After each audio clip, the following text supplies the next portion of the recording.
Good afternoon, everyone. My name is Hannah, and on behalf of all of us here at SeaWorld San Diego, we'd like to take this time to honor the men and women of our U.S. Armed Forces. We proudly welcome you and your families at this time, as that any member of the U.S. military, past or present, or the armed forces of our allies from around the world, to please rise and remain standing.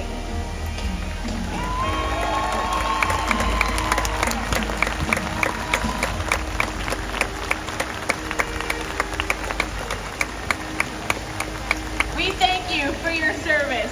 SeaWorld is not only dedicated to the men and women in uniform, but to the world we share as well. Now please enjoy Orca Encounter. This whale's story is the ocean's story, and it is one we all share.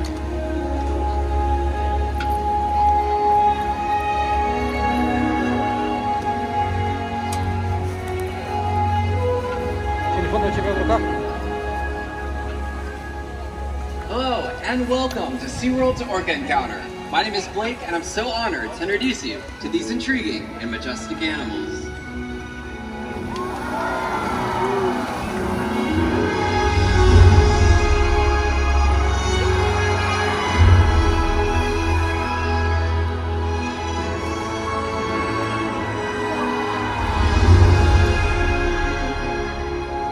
There's nothing like seeing a killer whale up close and learning about them and their natural behaviors.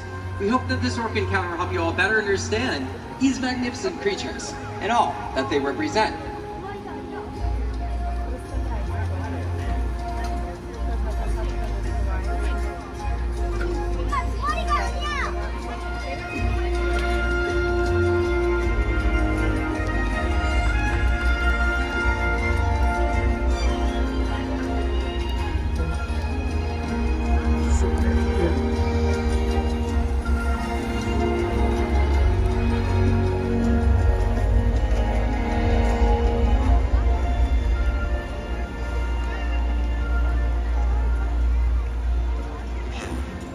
Orcas living off the coast of Iceland are quite different than those near Costa Rica.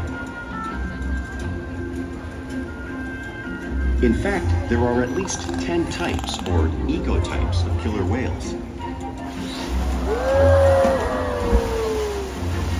An ecotype describes the differences between killer whale size, physical form, prey, social structure, and habitat.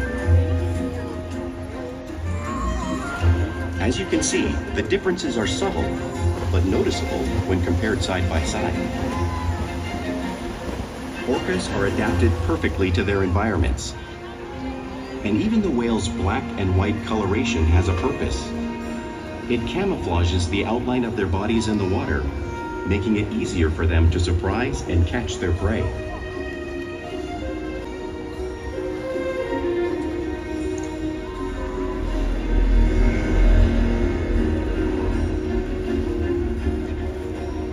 When viewed from above, the black of the whale blends in with the dark depths of the ocean.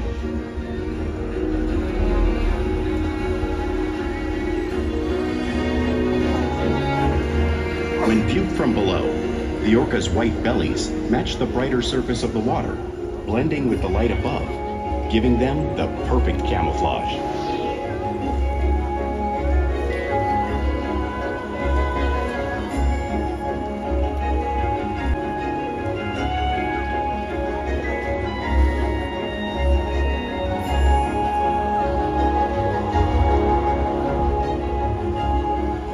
Killer whales really are a natural wonder, and Orchid is going to help me show you all some of their physical characteristics.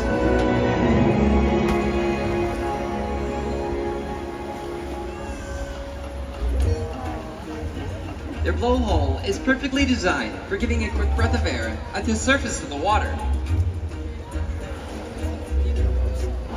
Even the location of their eyes works to their advantage. Looks like their eyes are located in that white patch, but that's actually a visual distraction in front of the white patch, camouflage from thrashing prey. The fin on top of the whale's back is called the dorsal fin, which helps stabilize orcas as they swim and regulates their body temperature. There's no bone or muscle in the dorsal fin, so just like Ikaika, you may see it curve over a bit. The flippers on either side of the whale are called pectoral flippers, which are mainly used for steering and stopping. Pectoral flippers have 5 bony digits inside of them, just like our human hand. The killer whale's engine, propelling them up to 30 miles an hour, which is as fast as a speedboat. But they swim the fastest, and they use the most power when propelling their nearly 10,000-pound bodies all the way up and out of the water.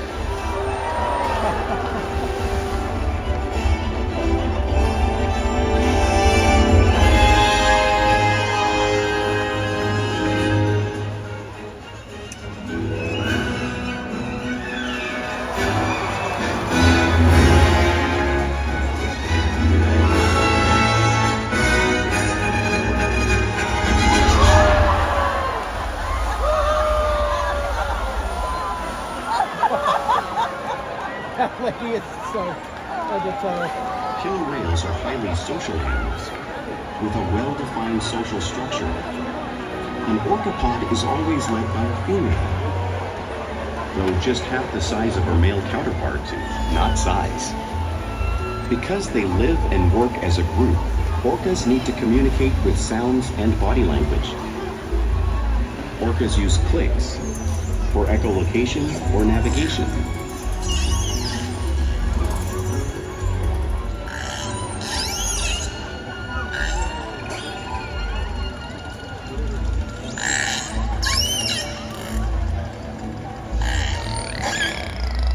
Vocal development studies here at SeaWorld show that early on, calves learn vocalization from their mothers. But as they grow, they learn from others close to them as well. This is a bottlenose dolphin call that Shuka learned and even taught other killer whales here at SeaWorld. In fact, orcas are the largest members of the dolphin family.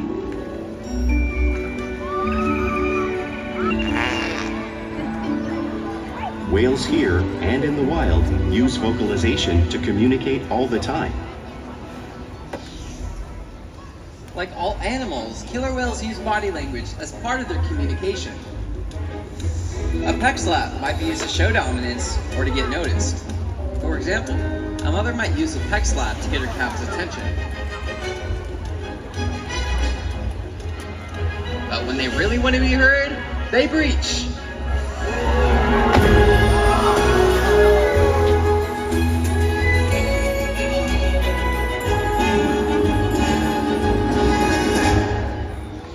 Get a better view of their surroundings while they hunt.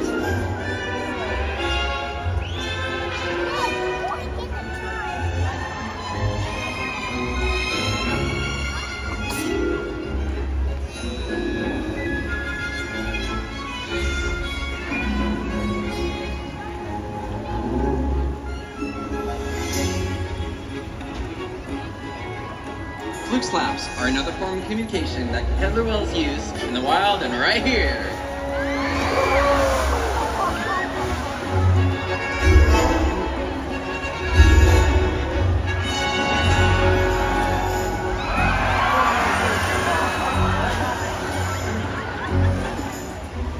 Norwegian killer whales will circle herring, herding them together.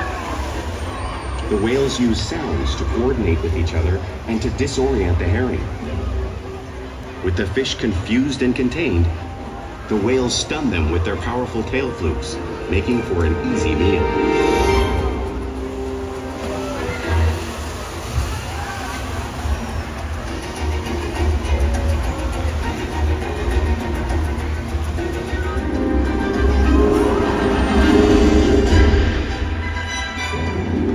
Is showing a similar behavior right here in our slide out.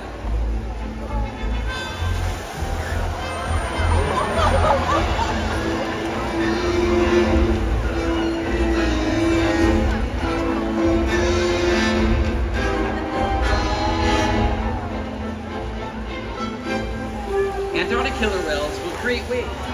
Looks like Shuka's showing off her waves right now.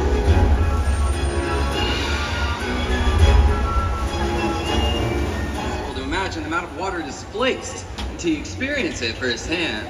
But lucky for all of us, we have two very brave volunteers who are going to come on down and explain. You got it, bro. Go ahead and sit over there. You already got a nice couple inches of water for your feet to get a little wet.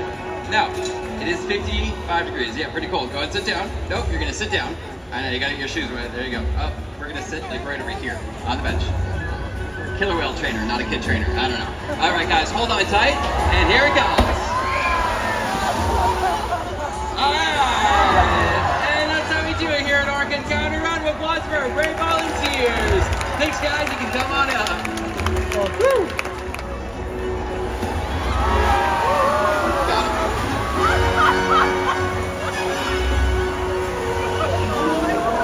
Now, killer whales are found in all of our world's oceans. The animal that you see on screen behind me is a blue whale. The blue whale is the largest animal on Earth.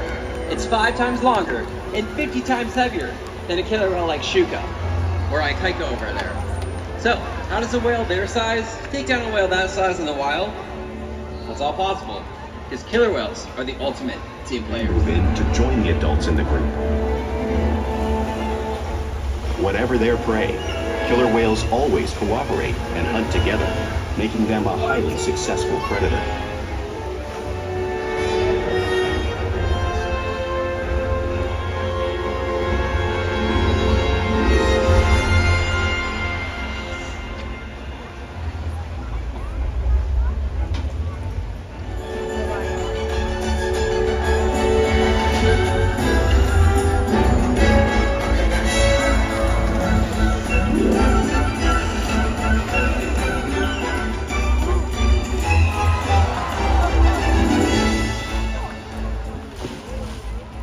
Killer whales love to be touched and will rub their bellies on rocks when they can.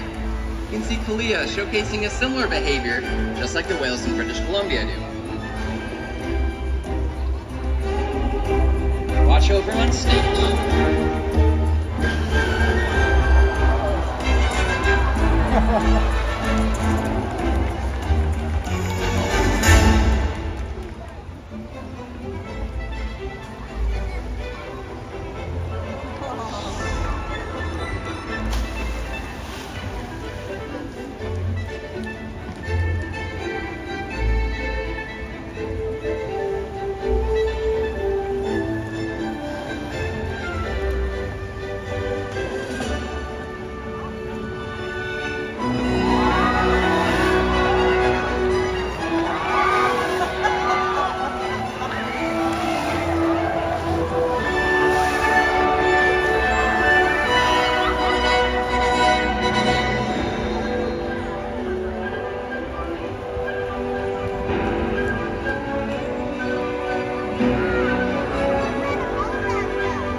We interact with our killer whales all day, every day, which allows us to build trust. Our whales will also slide up onto a scale, allowing us to monitor their weight. Orchid is in the video behind us. Now, this allows us to monitor their weight and ensure that our little whales are growing properly, and our adult whales are maintaining a healthy weight. She has those 3 little freckles on her eye patch, making her really easy to distinguish from the other whales. Now, she's 18 years old and our youngest female and our smallest whale.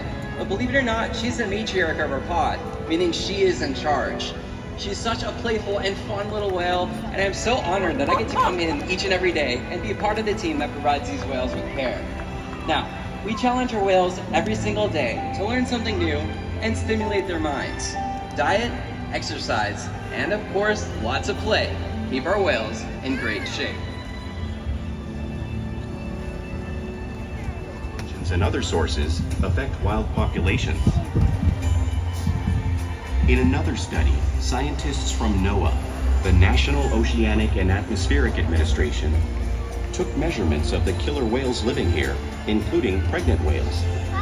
By comparing these measurements with drone footage of killer whales in the wild, scientists are able to monitor the wild population's nutritional and reproductive states.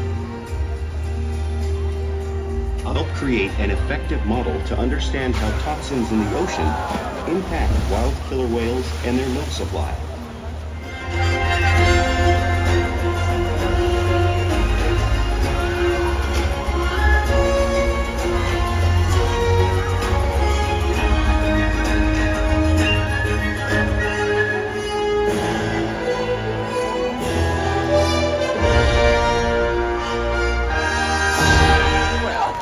enjoy the rest of your day right here at SeaWorld San Diego. Bye-bye, everybody.